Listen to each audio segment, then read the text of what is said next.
Tuhan bersamamu.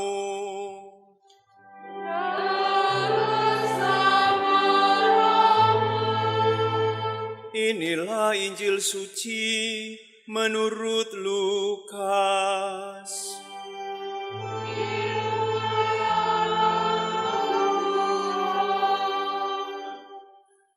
Sekali peristiwa, ketika beberapa orang berbicara tentang bait Allah dan mengagumi bangunan yang dihiasi dengan batu yang indah-indah dan dengan berbagai barang persembahan, berkatalah Yesus, "Akan datang harinya, segala yang kamu lihat di situ diruntuhkan, dan tidak ada satu batu pun dibiarkan terletak di atas batu yang lain." Lalu murid-murid bertanya kepada Yesus, "Guru, kapan itu akan terjadi?" Jawab Yesus, "Waspadalah, jangan sampai kamu disesatkan, sebab banyak orang akan datang dengan memakai namaku dan berkata, 'Akulah dia,' dan saatnya sudah dekat. Janganlah kamu mengikuti mereka.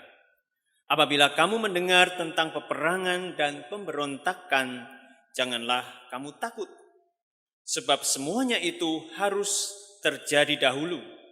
Tetapi itu tidak berarti kesudahannya akan datang segera."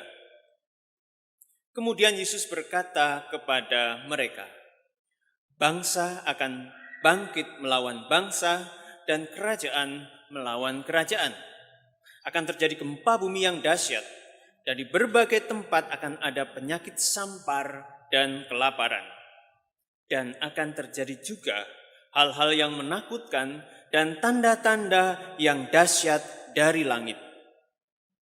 Tetapi sebelum semuanya itu, kamu akan ditangkap dan dianiaya. Karena namaku, kamu akan diserahkan ke rumah-rumah ibadat, dimasukkan ke dalam penjara-penjara, dan dihadapkan kepada raja-raja dan para penguasa. Hal itu akan menjadi kesempatan bagimu untuk bersaksi. Sebab itu, tetap teguhlah di dalam hatimu, agar kamu jangan memikirkan lebih dahulu pembelaanmu.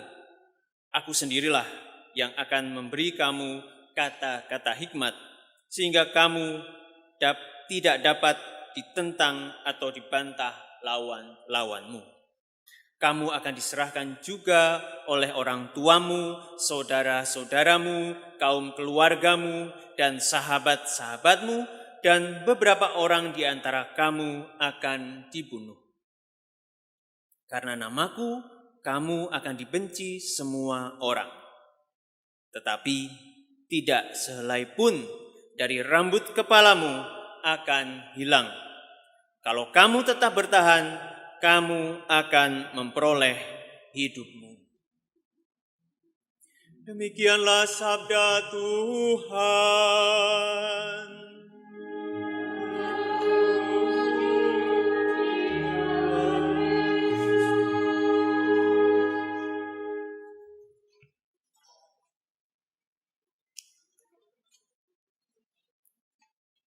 Bertobat, berbuat sesuatu yang benar, bertahan dalam iman, saya kira itu menjadi pesan pokok dari Injil, dari bacaan yang sudah kita dengarkan bersama.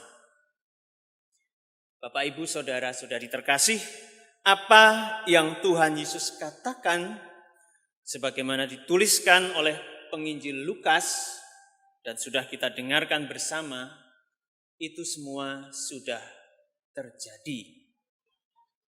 Paling tidak ketika ia berbicara tentang kehancuran bait Allah, ketika ia berbicara tentang peperangan dan pemberontakan, dan juga penganiayaan yang dialami oleh jemaat perdana. Tahun 70 Masehi, tentara Romawi yang dipimpin oleh Titus mengepung Yerusalem dan membumi hanguskan kota itu serta menghancurkan bait Allah, katakanlah sampai rata dengan tanah.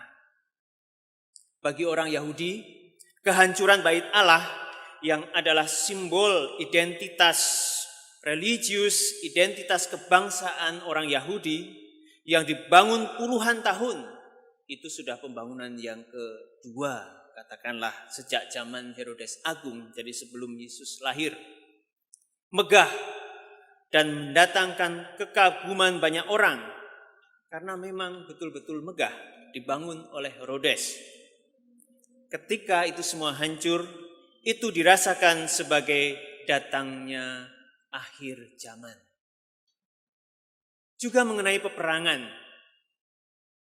yang didahului oleh pemberontakan orang Yahudi yang menyebabkan kemudian tentara Romawi menghancurkan Yerusalem, itu sudah terjadi. Pemberontakan orang Yahudi setelah zaman Yesus disalib adalah latar belakang mengapa tentara Roma kemudian menghancurkan Yerusalem. Kemudian soal penganiayaan, soal kemartiran yang harus dialami oleh sekian banyak umat Allah. Situasi hidup yang luar biasa sulit dirasakan oleh para pengikut jalan Tuhan, itu sudah terjadi dan tetap rupa-rupanya terjadi sampai sekarang.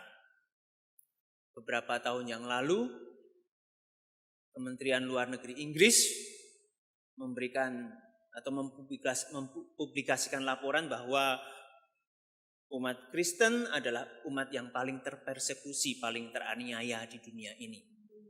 Kalau dijumlahkan secara statistik, tentu ada perdebatan soal hal ini. Tetapi mengenai masa di mana kehancuran yang hebat terjadi, memang kitab suci kita, Alkitab, sudah mengatakannya.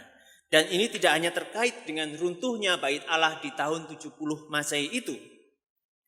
Para ahli menyebut tulisan-tulisan yang berbicara tentang datangnya malapetaka, kehancuran besar yang sampai-sampai dirasakan sebagai akhir suatu zaman, hari Tuhan yang diyakini akan berakhir pada suatu masa. Sastra atau tulisan tentang itu disebut sebagai tulisan-tulisan apokaliptik.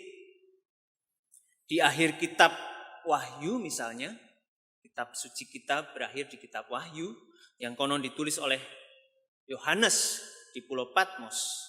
Di sana dikisahkan dalam Wahyu 14 ayat 14 bahwa ini semua harus terjadi menyongsong zaman baru di mana anak manusia datang kembali dalam kemuliaannya. Saudara-saudari, mengenai masa yang luar biasa di mana kehancuran besar menimpa segenap makhluk di atas bumi ini, rupa-rupanya tidak hanya kitab suci, tidak hanya pemuka agama, tidak hanya para nabi atau Tuhan kita Yesus Kristus yang mengatakannya. Para saintis atau ilmuwan pun berbicara tentang hal yang dalam arti tertentu itu serupa, yakni kehancuran yang begitu hebat sampai suatu era berakhir dan digantikan dengan era yang lain. Mereka menyebut ini sebagai the mass extinction, kemusnahan massal yang mencakup 3/4 seluruh spesies yang ada di atas bumi ini. Konon dalam sejarah planet kita sudah terjadi 5 kali mass extinction. Mass extinction yang terakhir kali terjadi 65 juta tahun yang lalu, yang memusnahkan 3/4 kehidupan, termasuk dinosaurus, oleh karena jatuhnya asteroid. Baik, kalau hal ini mungkin terlalu jauh, barangkali kita juga gelisah pada kehancuran-kehancuran dalam skala lebih kecil yang mungkin bisa terjadi kapan saja. Misalnya, perang Rusia Ukraina itu telah guncang perekonomian global, menyebabkan krisis pangan di Afrika, dan kita pun di sini ikut terdampak. Atau kita mulai gelisah kalau misalnya senjata nuklir mulai dipergunakan dalam peperangan oleh Rusia di Ukraina, oleh Korea Utara misalnya, yang belakangan ini rajin menggelar uji coba rudal balistik, rudal antar benua. Dan karena ini memang menggelisahkan, maka tidak hanya Sri Paus, Bapak Suci Paus Fransiskus, tidak hanya para pemimpin agama, para pegiat kemanusiaan yang menyerukan agar peperangan diakhiri, tetapi bahkan para pebisnis pun menyerukan hal yang serupa. Dunia yang terancam oleh bermacam-macam krisis ini menjadi semakin kelam karena perang dan penggunaan senjata-senjata yang amat merusak. Ekonomi susah dan kita pun semua susah. Saudara-saudari, kami yang bekerja di lembaga sosial kemanusiaan, saya sendiri bekerja di JRS, di lembaga Jesuit untuk para pengungsi, biasanya membagi dua bencana yang menimpa umat manusia. Pertama adalah bencana alam, disebut natural disaster.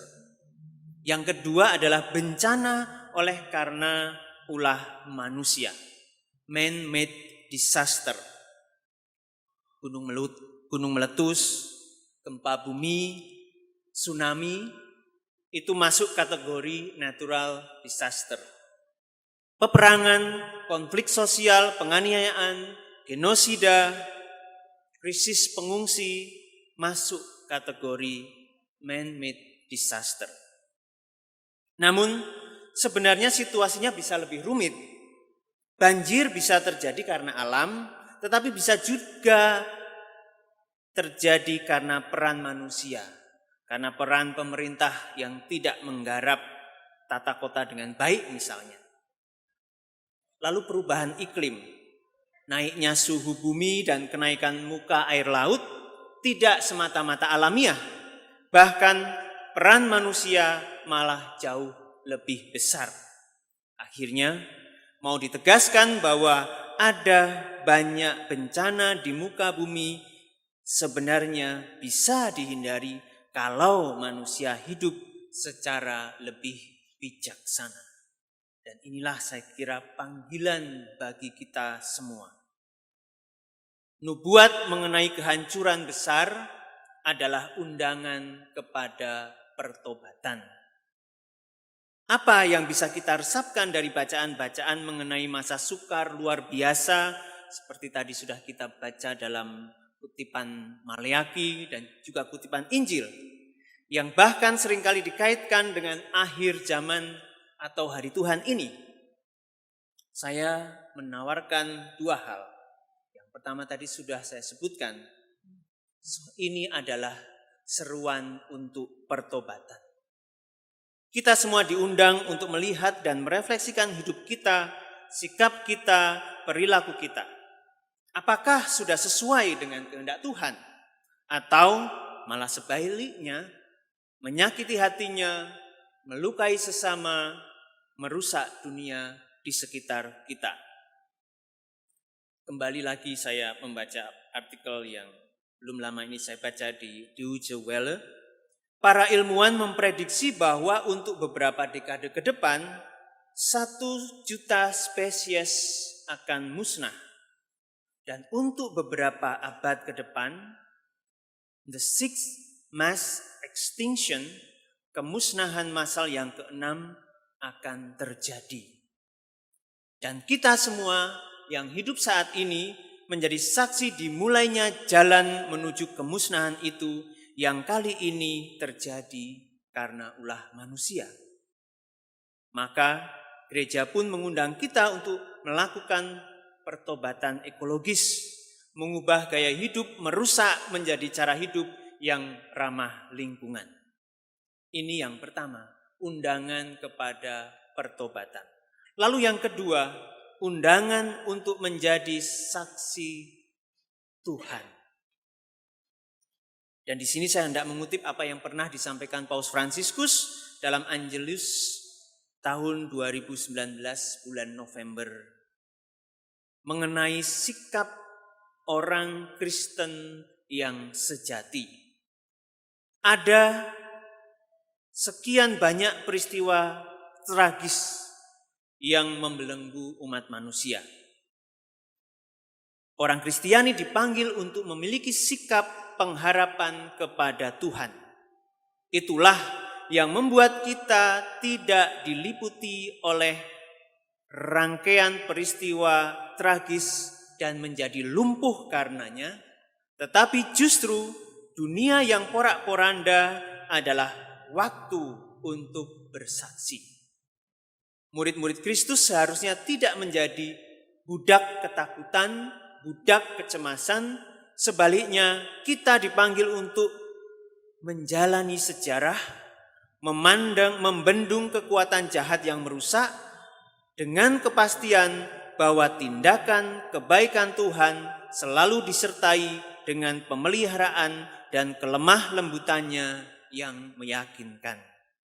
Saudara-saudari, hidup sebagai saksi iman akan Allah, harapan akan keselamatan, dan kasih Allah terhadap seluruh ciptaannya di bumi ini adalah tanda yang jelas bahwa kerajaan Tuhan sedang mendekati kita. Kerajaan itu adalah realisasi dunia seperti yang Tuhan inginkan.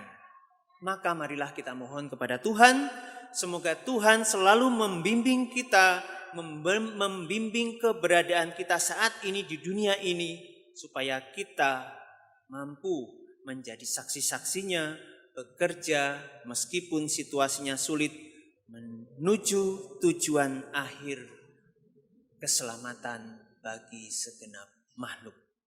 Kita hening sejenak.